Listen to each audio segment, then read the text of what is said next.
Hey, what's up, everybody? How's everybody doing, man? Um, just here, and I wanted to say hello to everybody.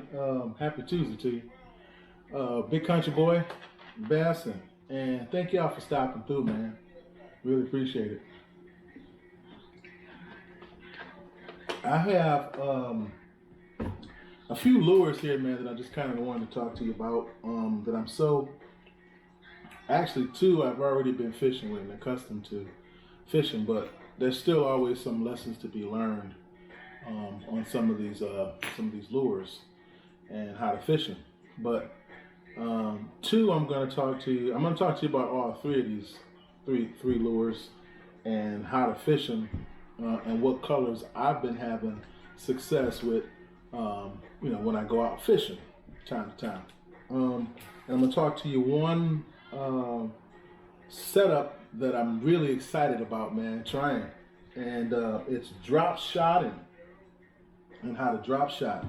It's something I haven't really ever done, and I caught a clip on YouTube with Mike Akinelli. Ike, appreciate you, brother. Thank you, man, for this tip.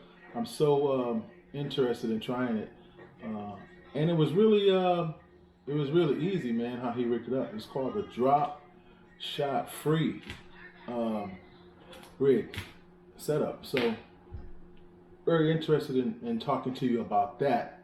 All right, but let's get into this spinnerbait, man. And as we can see here, this is a spinnerbait that I normally fish, double bladed as well too, and chartreuse with the green skirt on it. You can actually fish this burning it, So when I say burn it, retrieving it fast, or retrieving it as a slow retrieve, or you cast and you throw it out and let it fall. Bass will generally hit it on the fall. They'll hit it as you're retrieving it back to the shore, retrieving it back to the boat, or if you're on a Coleman crawdad, small craft, or either a canoe or a kayak, whichever, however you're fishing. You can fish it in various ways. In the wind, typically, I've had a lot of great success on windy days fishing the spinnerbait and all that great stuff. Had great success with that too. Yeah, the slower you can fish these, a lot of times, the better it is. It will be because it gives off, I think, in my respect, more vibration to the lure. And if you're fishing on like a day that it's like a lot of sunshine, bright skies, blue skies, these here are gonna really give off a wonderful reflection. And when bass they hear it and they see the reflection, man, they just come out and grab it. Let them take it and then set the hook on them. Sometimes, we tend to get excited as fishermen. Oh my God, I got a bite. Let me set the hook. And what you end up doing is you end up pulling the lure, out of the fish's mouth. You don't give the fish a chance to really bite onto it and hold on to it, So, yeah, try it, man. Double bait, spinnerbait. You can also fish these in single blades as well too. So copper. I think they make them in pretty much black, silver, gold, all different kind of colors, man. So get out there and have some fun with these spinnerbaits, man, and enjoy. So that's that.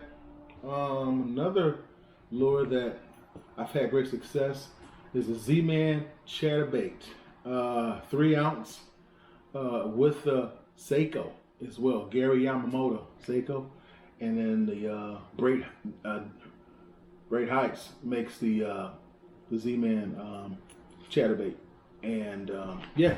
So here it is. It's more like a mustard green with a little bit of tint of orange in there, and olive green. This is the 3/8. This will give you a ton of vibration, man, as it's coming through. Oops, sorry. As it's coming through the water, right? this top on here just vibrates like crazy, man. And fish just love it. I've had great success. I caught a lot of smallmouth on this. Caught, what we call it? We got a snakehead fish up here. We got a ton of those in the river. Big, those things are ugly things too, man. If you see them, disgusting looking. But I mean, when they hit it, man, the hit is incredible. So we caught smallmouth. I caught largemouth bass on it too as well. And yes, really nice. I mean, price, they kind of, you know, I would say, you know, this setup is like 26 or so. But I mean, I was always, you know, $1. I'll buy $1, you know, for a lure. But you know, when you start stepping your game up, you know, I was like, you know something, let me give it a try, right? And I'm in love with it, man. I love these things here. So yeah, if you don't have this, definitely get this in your tackle box, all right, along with your other stuff as well too. So that's that. And this is what I saw on Ike's, Mike Iaconelli YouTube. It was the Dropshot Rig, and let me just show you this thing. So he has, you can see it, right? There's the rig. This is the rig up. So, and I guess we got like these sliding beads where if you're in certain depths or fishing certain depths, you actually could slide it up. You know, if you're fishing at a higher depth, right, you want to slide the bead up, obviously. You know, whether it's 18 feet or maybe 20 feet of water or 10 feet or whatever. If you're 10 feet and under, you know, and you just slide the rig down, all right? And it slides basically like that, and you got your hook that dangles in the center, and then you slide your one at the top down onto it. But you want to leave a little bit of difference. That's what Ike said. You want to leave a little bit of room for that hook, okay, to slide up and down, backwards and forth. And then at the bottom, you get your weight, right? And you tie it on at your bottom, on the bottom of the line, right? So that's that. And I'm just trying to get close to the camera so you can really get an eye view of it, all right? And then you have your hooks. This is a 1, and they're different sizes, 1, 2, 3, or whatever the case might be. But it's a circle hook, like. Then what you do, right? Once you get that all set up, this here is the watermelon seed finesse worm. And man, it is hot in here. Oh, summertime, baby. I'm sweating bullets. Oh, woo, man.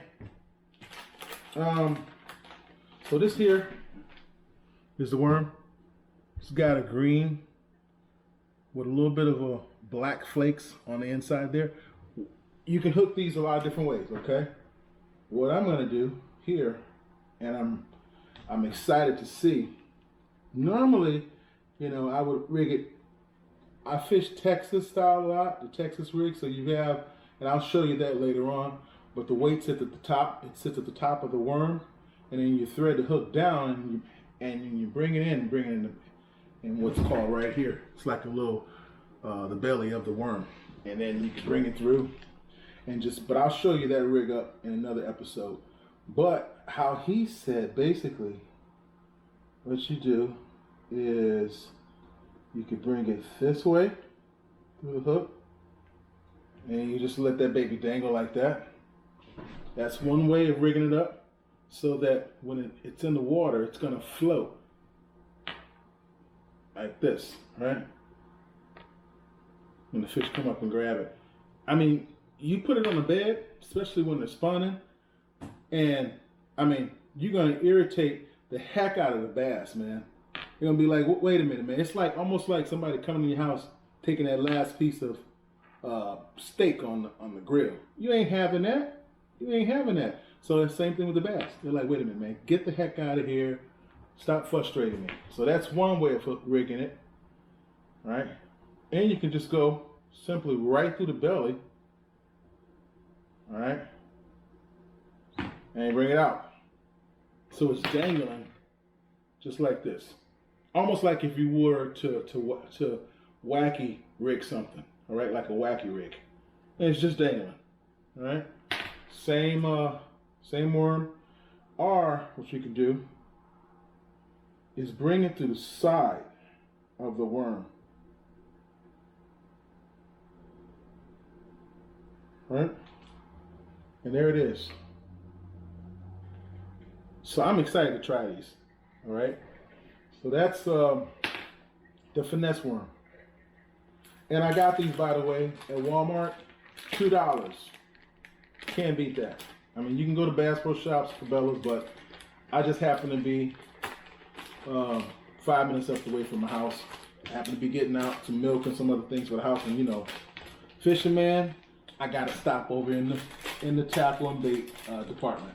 So I caught these. I'm like, yeah, shoot, give me that. I'll try that. So here's another soft plastic that I'm eager to try. And this here is the watermelon seed lizard. All right, made by the same company, Zoom. Zoom makes some fantastic soft plastics, by the way, too. But here it is. It's a lizard. Same color as the worm, green with black flakes. And I'm assuming I'm gonna go through the top of the head, right? And I'm gonna bring it right out. So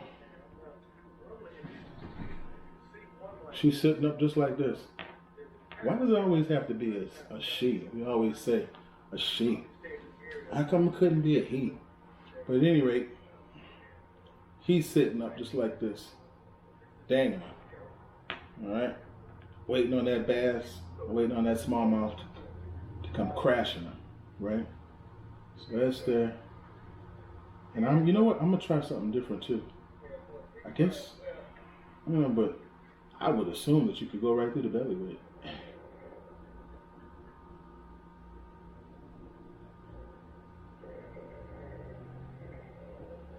Yeah, just like that. We're just gonna let it hang. Yeah, man. So listen, try these various lures and let me know if you catch anything, man, on your fishing experience, all right? Share your comments, Big Kountry Boi Bassin. And tell me if this has been, maybe you already know this. Maybe you can share some experience with me so I can gain some more knowledge as well, too. But let me know. And I forgot to mention the sinkers. This here, okay, it's a 1/8 ounce, all right, smaller sinker. And this one here is a 1 ounce, all right. Same company, just a different size, all right. So that's the 1 ounce. So yeah, let me know what your experience is, man. And listen, thank y'all for being a part. Thank you for subscribing to my channel. All my views and all that good stuff. I really appreciate it. You know, can't thank you enough. Coming by Big Kountry Boi. This is Big Kountry Boi Bassin. Y'all have a wonderful day. And yeah, man. See y'all on the water, you know.